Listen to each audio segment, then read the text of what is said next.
How's everybody doing? Fine. Good. Paperwork. Let's Get on your- see. I'm going to go ahead and unmute you.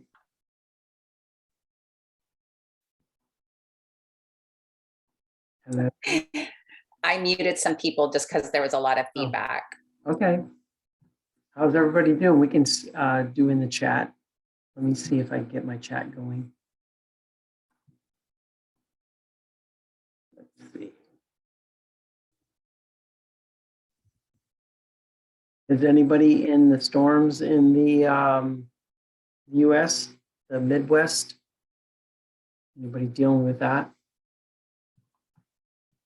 No? Okay, well, it's 7 o'clock. We'll wait just a minute or two more. How's everybody doing? Okay? How did you enjoy the training yesterday?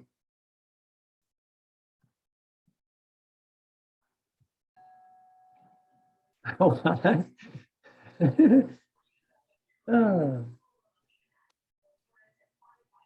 Well, I appreciate you all being here today, and I'm looking forward to sharing a little bit on our identity and, building some habits.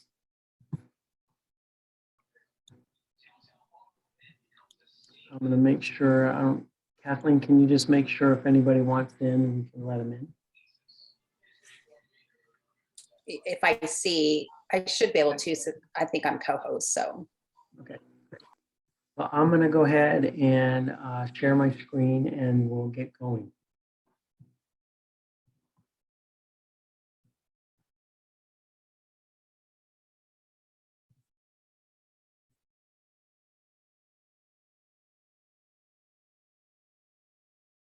Okay. Let me go ahead and move myself out of the way.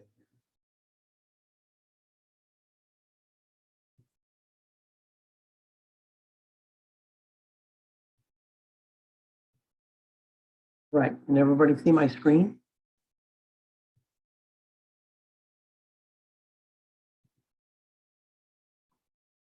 All right. Today, I really appreciate y'all being here, and I am so excited about sharing this with you.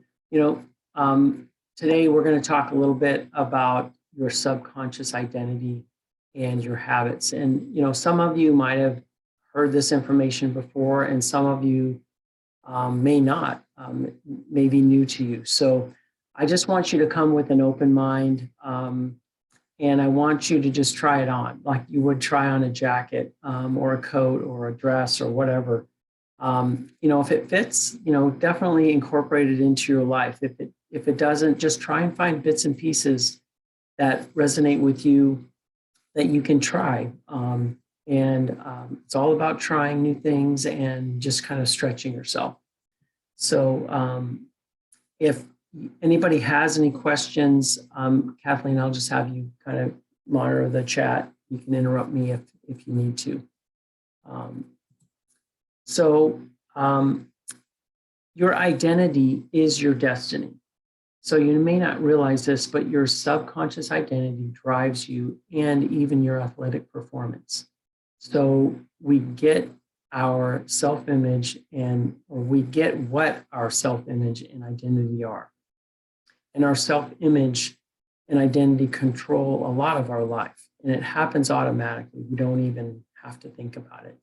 And Kathleen talked a little bit about this yesterday, but this is how I operated for a lot of my life, is in that you're going to discover that it's backwards. It's, the have, do, be model. I say to myself, so if I had more, I could do more. And if I could do more, then I could be more. And, let me give you an example.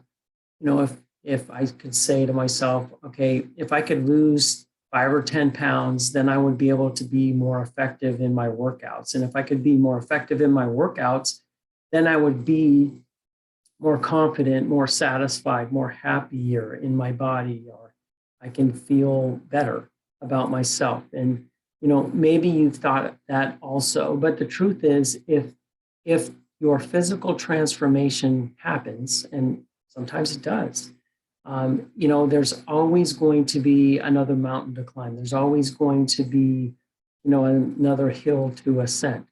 And, we always will find something that we'll have to try to achieve.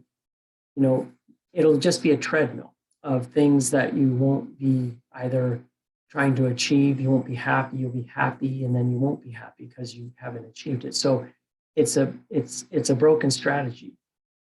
And Kathleen talked a little bit about scale yesterday, about not getting on a scale. And I saw a lot of comments, and it's a vicious cycle. So and that's kind of what we're wanting to do, is retrain the mental dialogue in our heads when it comes to performance and how we're going to be.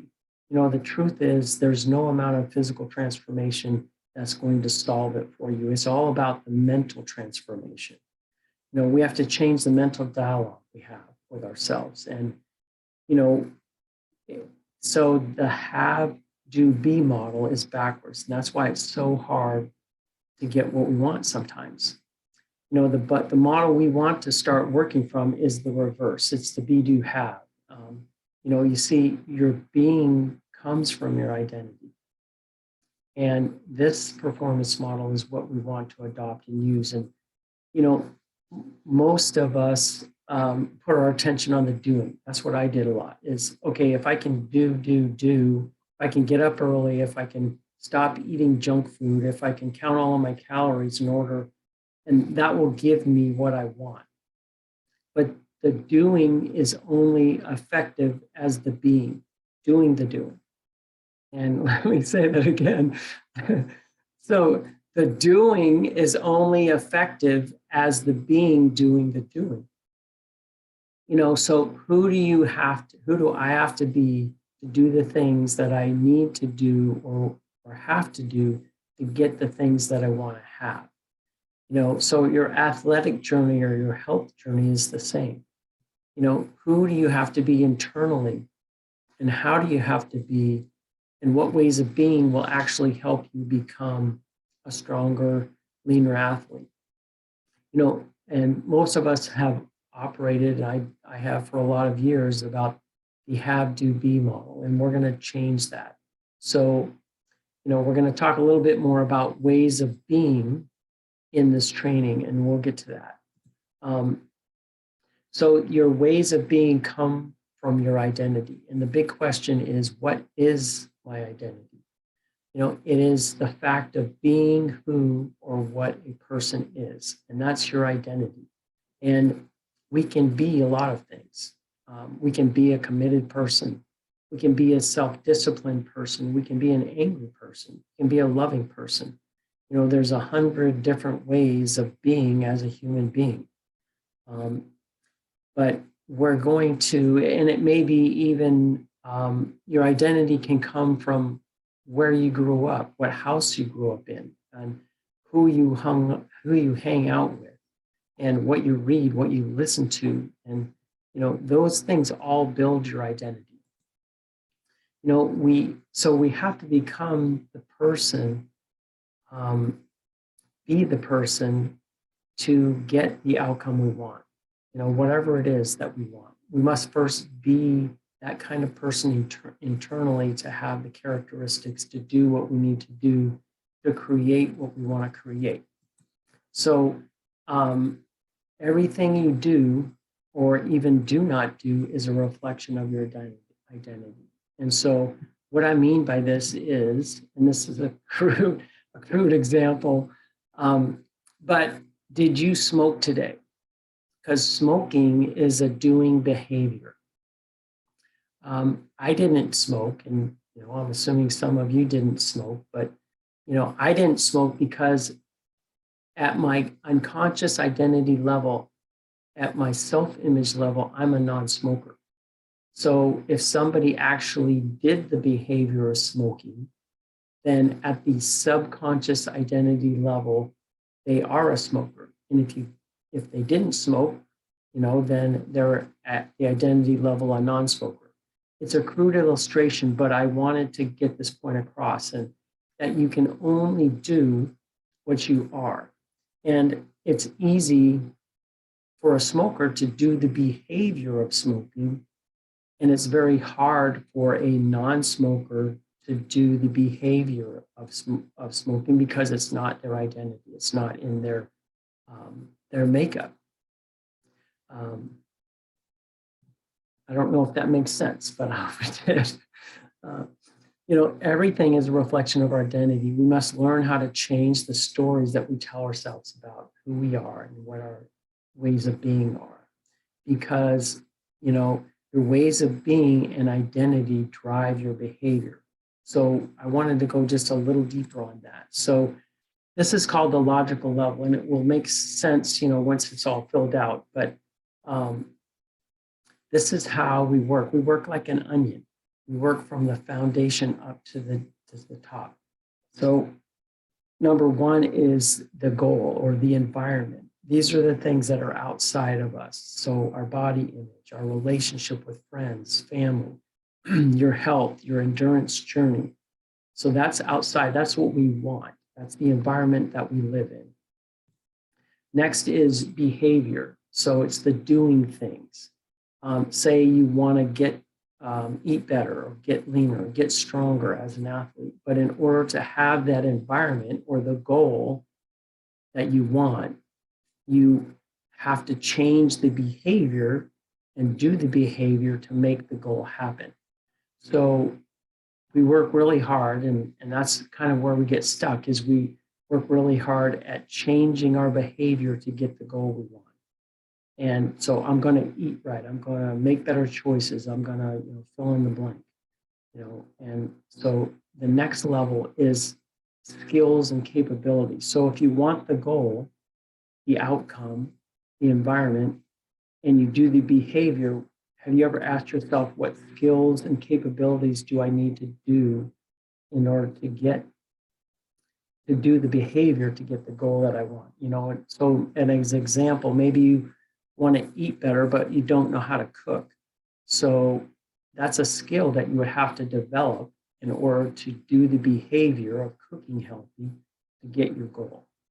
And the next is stories and beliefs. So what beliefs and stories would I need to have, and so that I would get the skills and to do the behavior to get what I want? I don't know if you've ever considered that. So stories, we all have stories. We have stories about everything, who we are as people, who we are as an athlete, about how we eat, how we don't eat, what we look like. We have stories. We tell ourselves stories about and what it means to us. And we tell ourselves stories over and over again. And those patterns get created in our mind.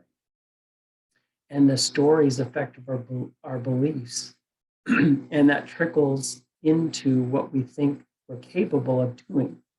And the way that, we would do our skills, and then that affects our behaviors, and ultimately will either get us our goal or environment or not. And the final level is the identity level. So we work from the inside out, like I said, and this is the foundation of our life, really, is our identity. And this is where we can start making some big shifts. Everything comes from our identity, whether we like it or not. I gotta let Bonnie in. Hold on. So like I said, this is who we have learned to become, is our identity. Hey, Bonnie. So it's easy to do what you are and hard to do what you're not, like the smoking example that I shared earlier. But have you ever asked yourself, what identity would I need to have, and what stories, beliefs, and skills and behavior will I need to get the outcome that I want? And here's what I did for most of my life, is that I only focused on the behavior. I only focused on the doing. So it would be the do, be, have model. And, I stopped there thinking that if I did enough behaviors, if I did the doing part, that it would get me there. But if I don't have the proper identity that would give me the stories and beliefs that would enable my skills and my behavior to get the goal, then a lot of times I would fall short. And so that's the important part of really focusing on our identity as an athlete. So at the identity level, these are some questions you can ask yourself. Who and how do I need to be to create the outcome that I want? And it's thinking at it from a different angle, from just the doing behavior, that we have to do the behavior to get the goal. So, but how and who do I need to be to create the outcome that I want? And or maybe a better way, and Jane had talked about this yesterday, what would be the identity of somebody who already has what I want? She mentioned Lucy Charles as her avatar. So you can look at their ways of being, their characteristics, and you can try to adopt those. And what is their identity different than mine, and try and incorporate those things into your life. So how do you become that identity? And it is pretty easy. It's easier than it sounds, but it all starts with the way we think and the way we're being. And when you work from the identity level, all the other levels fall into place automatically, because that's who you are internally. And and part of this process is letting go of the current identity and creating a new identity that can serve you better. And so let me ask you, what ways can you be to get there? So if you want the environment, the goal of becoming a stronger, more leaner athlete, what ways of being can get you there? So we're going to look at ways of being in the next slide. So these are, and there's, hundreds of ways that we can be as human beings, but these are important ones as athletes. And these are 6 characteristics of being. So, as the bottom says, success is purely a matter of character. So these are character traits of being that we can be as athletes, and your ways of being come from your identity. And the 6 characteristics are some things that you can consider. So the first one would be being committed. It's about having a clear definition and sense of what is important to you. The next would be being responsible. It's about keeping your promises and honoring your commitments. It's just like in this program, Kathleen and I are giving you everything we have and doing 100%.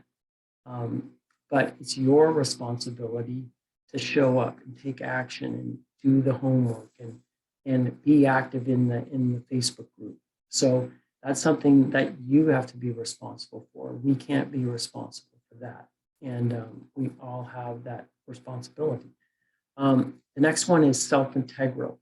And this is a hard one for me. I'm going to let Jeannie in. Hold on. This is about having personal integrity with yourself. So meaning when you say you're going to do something, whatever it is, do you honor your word to yourself? And, I had a hard time respecting myself growing up. And, this was a hard one for me because I didn't respect myself. So I didn't, take myself seriously. I'm still working on it, but it's going to take time to be self-integral, and you have to respect yourself and make a commitment to yourself to do what you're going to say you're going to do. And next is courageous. So as they say, everything that you want is on the other side of fear. So fear stops us from taking those small steps to get out of our comfort zone. And that's an important one. We have to have courage to do the hard things. And even you as an athlete, I know that you have courage because you want to push yourself. You want to be a better athlete and you want to push your limits. So that's an important one. But we can filter that into other areas of our life, just not our athletic journey. So choice, next is choice. So what choices are we making? And are those choices serving you? And are you being responsible with your choices? And last, discipline. No, it's the consistency of a simple action. Without discipline, it's going to be very hard to get what we want. For me, discipline was, kind of even a bad word.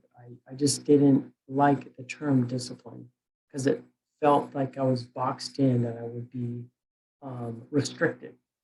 But it's freeing to be disciplined. I had a really hard time with it, but if we want to be a well-rounded athlete and achieve the things that, you want, that I want, it's going to take discipline to get there, and discipline filters into our habits. And, and the stronger your discipline, the better your habits that we're going to have. And, we'll talk about habits in just a little bit, but it all goes back to our being. Again, you can only do the being is only as effective at doing as the being doing the doing. If you want to shift your internal world, you have to shift your external world. So I have a couple of questions for you. Think about those ways. Let me go back. So think about these ways of being. So what is the number one way you can be that opens up the highest way of being for you? That would give you the outcome that you want. So ask yourself, what am I committed to? And who do I need to be to make it happen? And another question would be, how would I be and what would I do? And how would I feel if I already had that goal that I want? And you'll never leave, this is a little phrase, you'll never leave your comfort zone until you leave your comfort zone. That's so true. So think about, because your identity, ways of being will filter into your identity, and your identity is going to filter into your stories and your beliefs. And those stories and beliefs are going to filter into how you feel, what you feel that you're capable of to acquire the skills. And that's going to filter into your doing behavior. And that's ultimately going to affect your environment or the goal that you can achieve. So that's it on the identity level. So now I want to just kind of talk a little bit about goal or habit setting. So everything is about training yourself. And it's important that we train ourselves in our athletic journey. But, everything you do have is because you have a habit of doing it. Everything you don't have or don't do is because you're in the habit of not doing or not having it. You're in the habit of everything you do, so that it really filters down into, instead of hoping and wishing for something, everything you have in life, everything you don't have is a matter of your habits. So this is a foundational principle. Everything is a habit. Whatever we're doing is a habit. And you can be, do, or have anything you want in life when you have the proper habit and make it a habit. And these are just, we're going to go over these in a little bit more detail, but these are some foundational principles of habit. So, 95% of what you and I do is a habit. And all habits are brain-based, and we'll go over that in a little bit. And you can create anything you want with the right habits. but this is an important one. You are not your habits. It's not you. It's just a part of who you are. And the reptilian brain, the oldest part of the brain, and we'll look at this in just a minute too, it thinks that habits are for survival. That's why it's so hard to break your habits. And all habits start with a single thought, and habits do go away when you dismiss them. Habits are brain-based and not you-based, and you are not your habits. That's important to remember. So what is a habit? A habit is an acquired behavior pattern regularly followed until it becomes almost involuntary. Think about that. Your habits happen automatically. They happen on autopilot.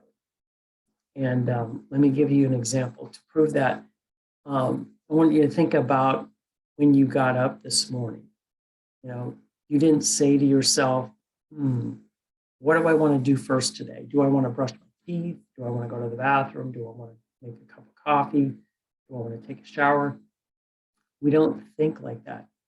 For the most part, we do the same routine every day. Every day. We do the same thing in the same order for the most part. And so here's the thing, whatever counterproductive or what you consider negative habits that you have, you get them because they happen automatically, that we trained ourselves.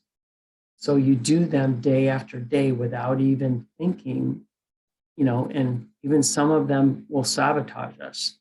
So I have, I have the habit, if ice cream is in the house, I'll have the habit of, almost every night I'll have a bowl of ice cream because that's just a habit. Is it good or bad? I don't know, but it's just a habit because that's how I've formed the habit. It's like I get these urges. It's like, oh, okay, hey, it's 8 o'clock. It's time for ice cream. So I think we all can understand that, we have habits and we make them a habit because that's the pattern we just keep doing over and over again. And the important thing is that I don't know if you've thought about it,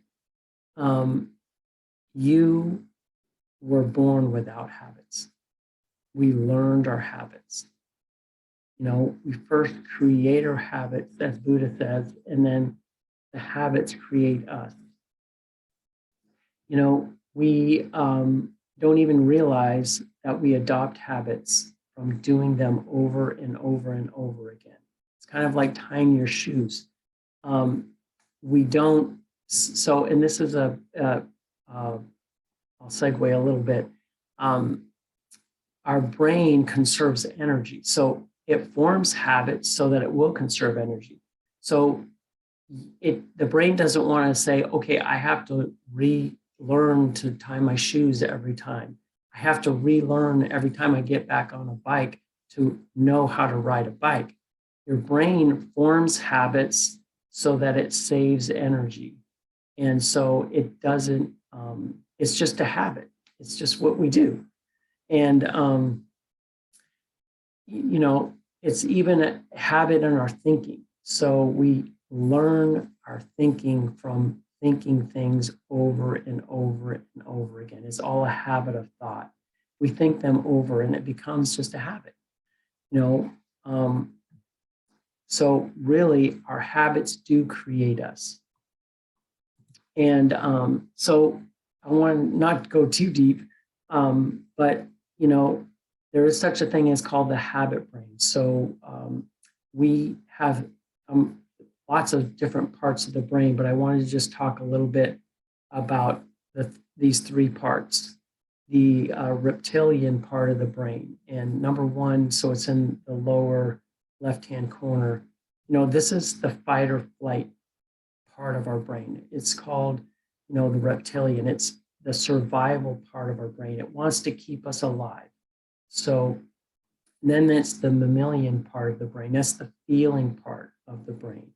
And then there's the prefrontal cortex. That's the thinking, the logical part of the brain.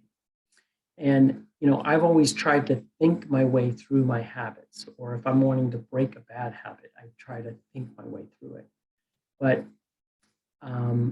this, you know, I always thought, well, this is a good habit. This is a bad habit. No, I don't want to do that anymore, but it's hard to break the habit. So, and it's hard to break habits because it comes from the oldest part of our brain. So the brain habit, as you see at the bottom, it's because it is formed in the fight or flight area. So our habits are housed in the reptilian part of the brain because it thinks that every habit is meant for survival. So it doesn't matter if it's a bad habit or a good habit.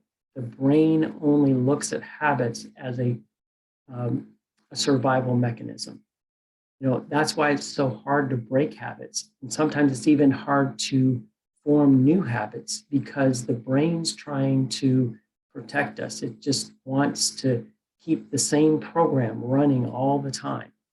And, you know, how do habits happen? It's, you know, it's because we enforce them. We reinforce them rather. You know, we act upon the habit and it gets reinforced just like the path in on this picture. It just gets where we wear a path in our mind, in our thinking. You know, whether it's learn to tying your shoes, brushing your teeth, eating junk food, whatever it is, we learn habits by just repeating them over and over again. And then, as I said, you know, your brain thinks every habit is needed and necessary for survival. So it doesn't matter to the brain what the habit is. It just views it as a need for survival. Your thinking part of your brain says this isn't good for me. I need to change it. But your reptilian part of the brain, the oldest part of your brain, says, no, man, I got to have that. It's just like the smoking example. It's like, this is bad for me. I'm gonna get cancer or whatever. But the oldest part of your brain, the reptilian part, says, I've got to have this habit for survival. So that's why it's so hard to change sometimes. And so there's a battle going on in your brain. So your thinking part of the brain is in battle with the oldest part of your brain. It's like, this is bad for me, but no. And most of the time, because urge is more powerful than thought. So when we get these urges, okay, it's 8 o'clock, I want to have some ice cream. That's more powerful than, no, I'm not going to do that. So our brain wants to keep us alive, and that habit is keeping us alive as far as the brain is concerned. So one of the fundamental principles we need to think about, and this was a big shift for me, is, you know, we take things personally. You know, if I'm overweight, or I eat junk food, or I go out for fast food, or whatever it might be, smoking or whatever, we take that personally, that I'm a bad person. But that's not the case. A habit is just a habit.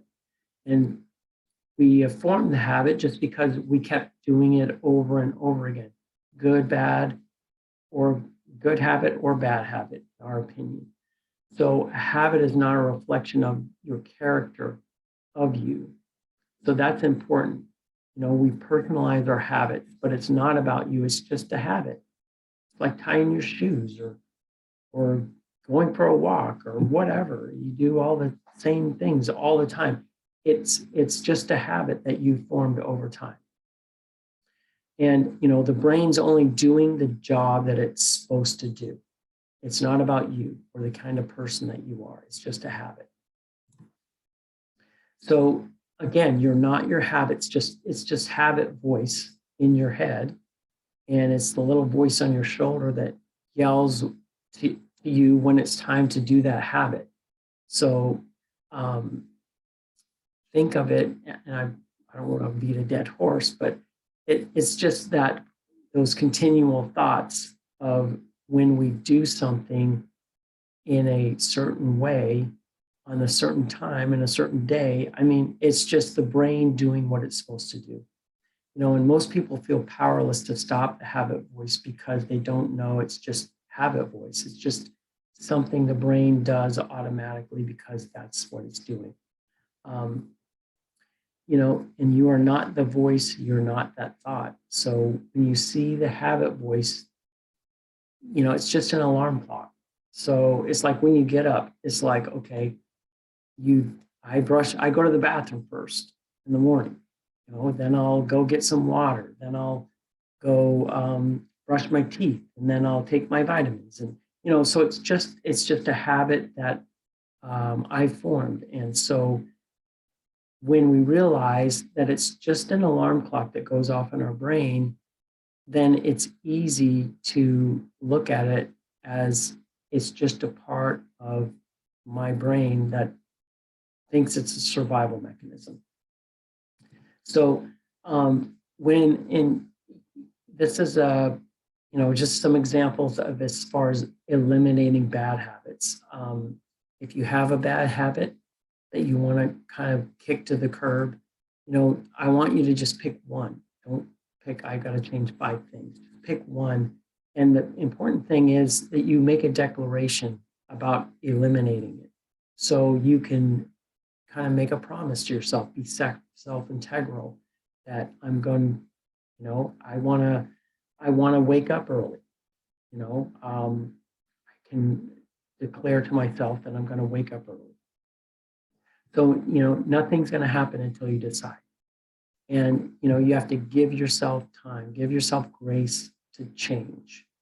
And, recognize the habit voice, and setbacks mean nothing. So remember, it's just your brain doing what it's supposed to do. So if you kind of fall off the wagon, fall off the horse, just make a new declaration and get back on. And this is a good one. So if your habits are just an alarm clock going off in your head, and it's just doing what it's supposed to do, you can dismiss that voice. You can actually dialogue with that voice. And you don't want to ignore it, because it's just like when you're kids, you ignore your kids, what happens? They get louder. So you want to dismiss it. It's like the mom or dad. My dad used to do that all the time. It's like, I keep asking for that thing that I want. No, you can ask 100 times. I'm not doing it. So just go away. And so it's that type of thing. You just dismiss it. No, it's not happening.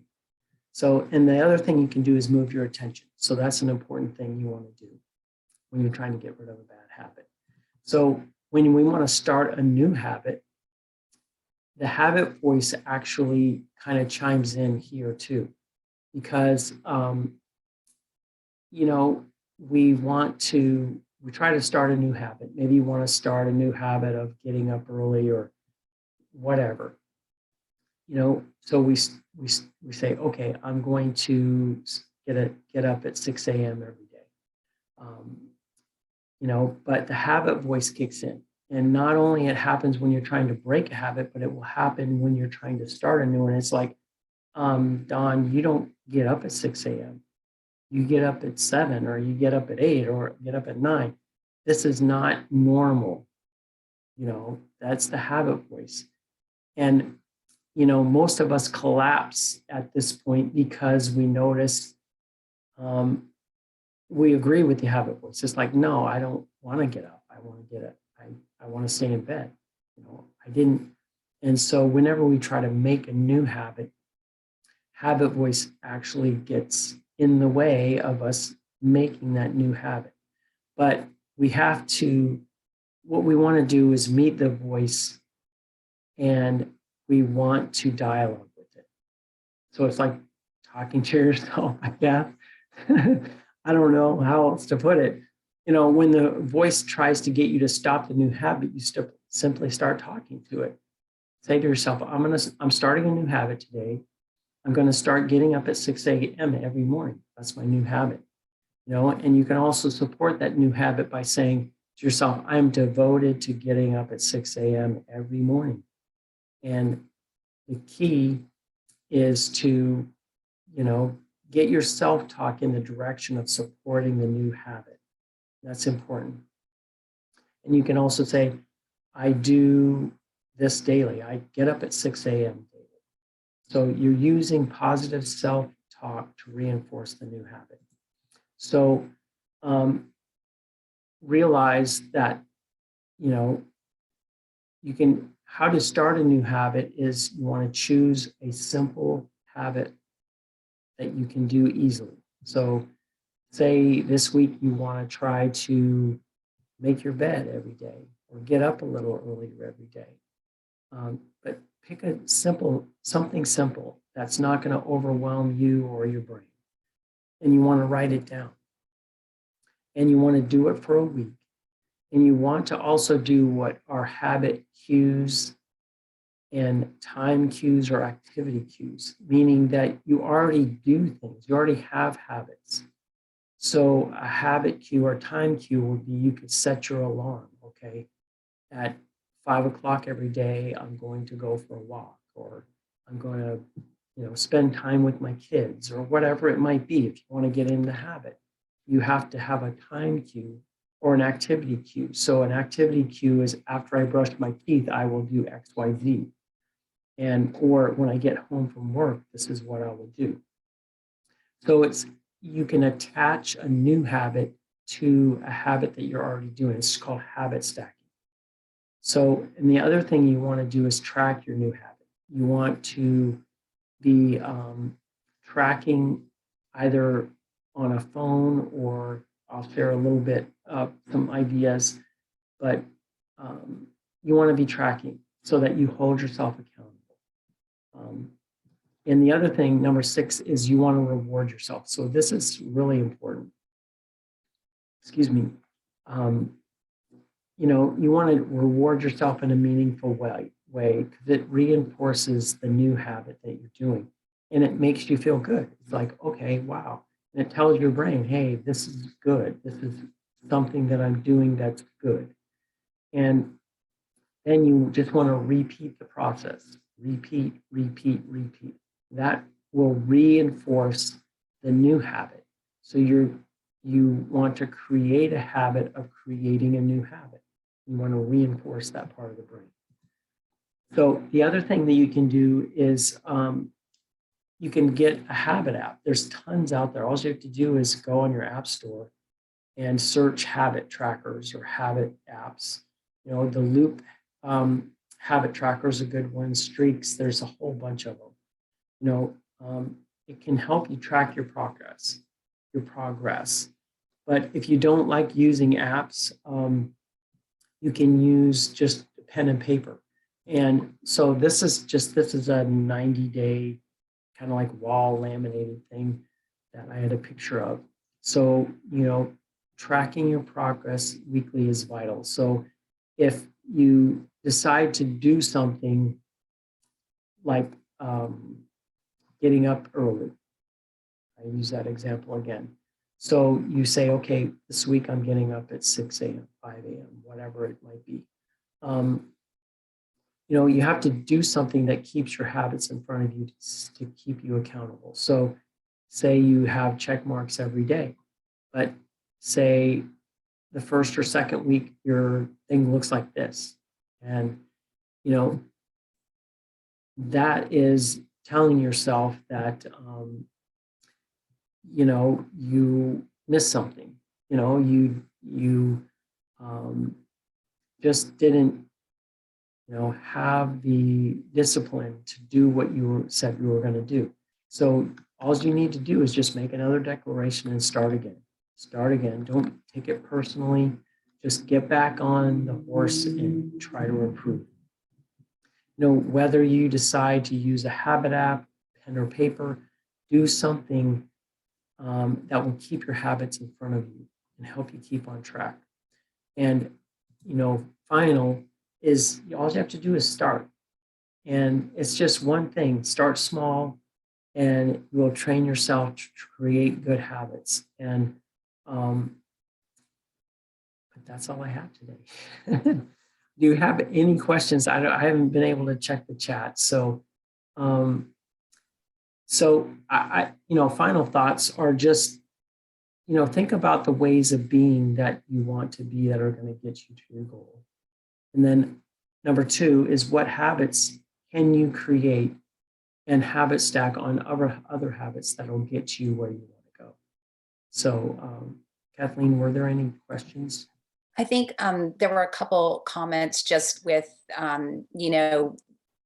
like you said, if it doesn't go as planned, it's just frustrating, or somebody else said that that's something that they need to work on. And like you said, not taking it personally, because building habits is not easy. And you explain that why we're in the fight or flight, and our brain just wants to keep us in the patterns that we're constantly doing. And to break that it's not easy. And so if you do it a few days and then you don't, like Dawn showed the worksheet, there were a few X's on there and there are a few check marks.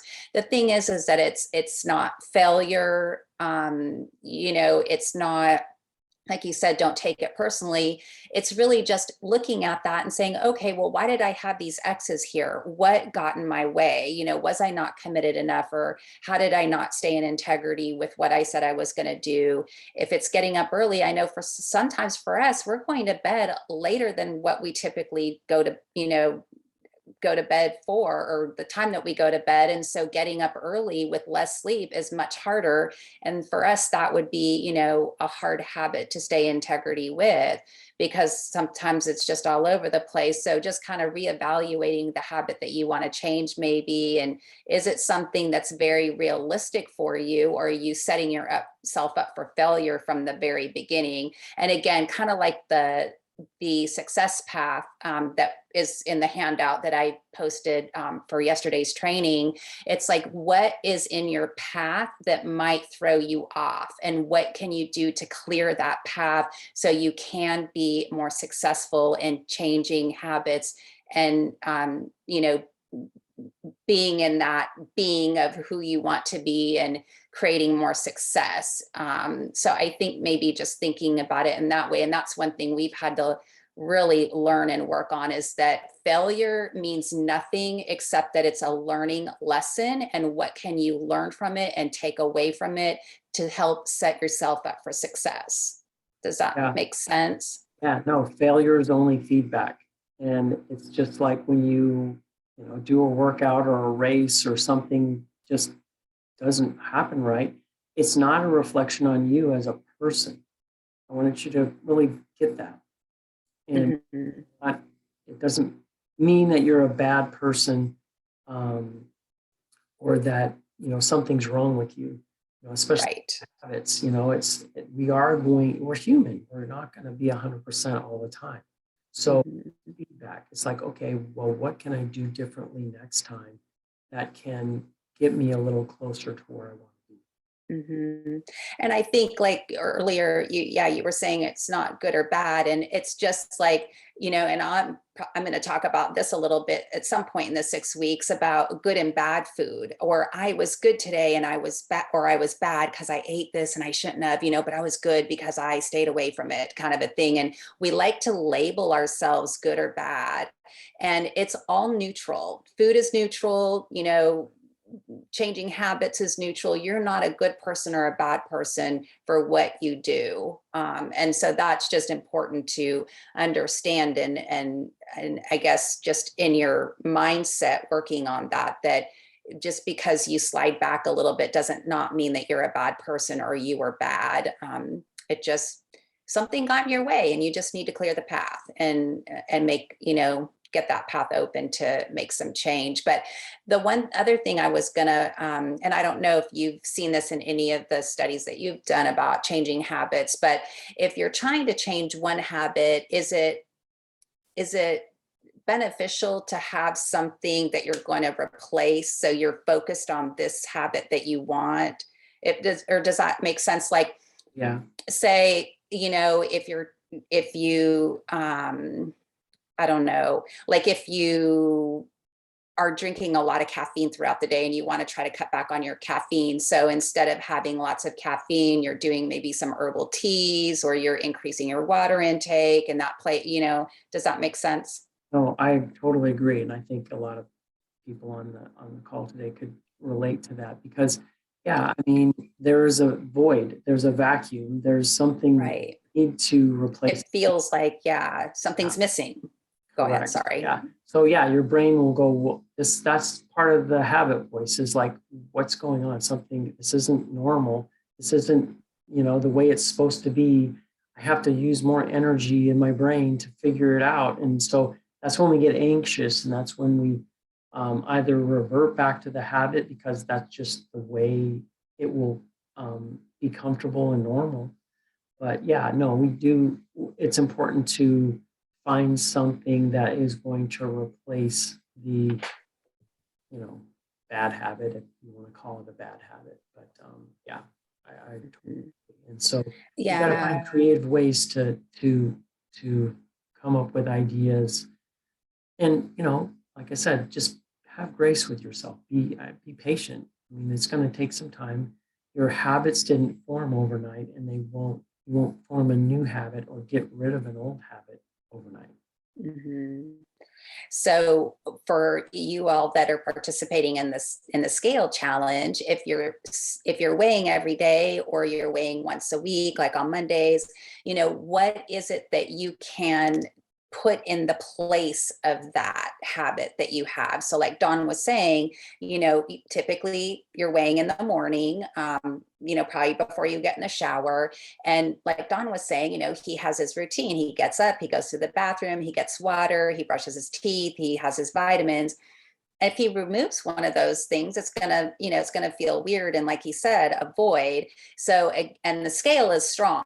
It's very controlling. It's not like brushing your teeth or taking vitamins or going to the bathroom. So if you're finding that, especially if you're weighing every day, if you're finding that it's difficult because it's part of your routine, it's a habit, then what can you put in place of that, getting on the scale, that's going to be positive and make you feel good and move you in the direction of your goal of staying off of it for at least 6 weeks. Like I said, my hope is that you never want to get back on it, but at least for the 6 weeks. So think about that too, is like what, set yourself up for success. Think about that ahead of time and be ready. And if you need to replace something in that spot, then do it. That's something that's going to feel good. And maybe it's just looking in the mirror and telling yourself something that you love about your body,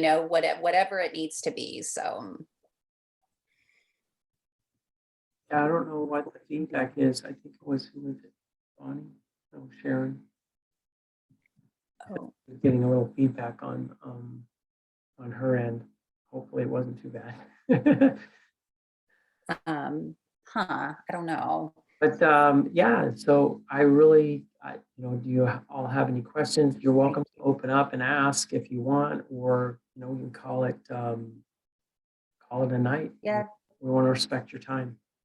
Any questions? I know, like Dawn said, it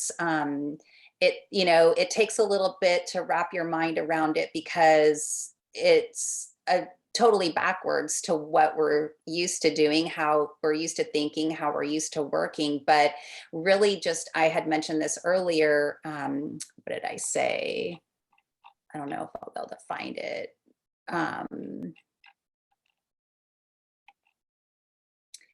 Acting as if you already have something is going to be a huge mindset shift. So again, we're not used to working from that way. We're used to kind of like doing all the actions like Dawn said, and just kind of wishing and hoping that we, get to our goal and we have success. But if we're already in that act of, or in that being of already having what we want, it really can help the mindset change. So if, again, I'm going back to the scale a lot because I think it's a big deal for a lot of people. So if you, start now as acting as if you've who are you after 6 weeks of being off the scale? What does that look like for you? Mentally, how are you feeling? How's your mood? So after 6 weeks, who are you? Who are you being? What does that look like? And, so just kind of thinking in those terms can really help. And I don't know if you've all had the habit tracker is in, we can put the link in there, but it's on the PDF. I did. Okay, good. Yeah. I mean, use it. I like this one, but I kind of wish that, and I didn't have time to create a different one or get you a different one. This is kind of a month look, but I like to do it by week so that you can kind of say, okay, this week I was, I did pretty well, or this, I need to work on it. So you can still use this, but if you want to try and find a weekly tracker, that's fine. And I might try to put something together, but even if you used a paper calendar, if anybody still has those, right. you could just, mark your progress on the calendar. And I think it helps too, because it creates motivation and momentum, right? So as you're checking things off, and, if one day you didn't do your habit that you're trying to work on, if you have an X or it's empty, again, that's okay. And it's just like if you're trying to change the way you eat, just because you didn't do as well as you wanted to one day, that doesn't mean you just throw your hands up and just go crazy, and go back to everything that you were doing. I mean, it's not worth giving up the work that you've already created. So, keeping track can really help, I think, with the momentum. And every day it's like, oh my gosh, I did this one more day. Oh my gosh, I did it one more day, and it just feels really good. It feels positive. And those are the kind of environment that we want to create for ourselves versus, a lot of the heavy thinking or disappointment and things like that. So.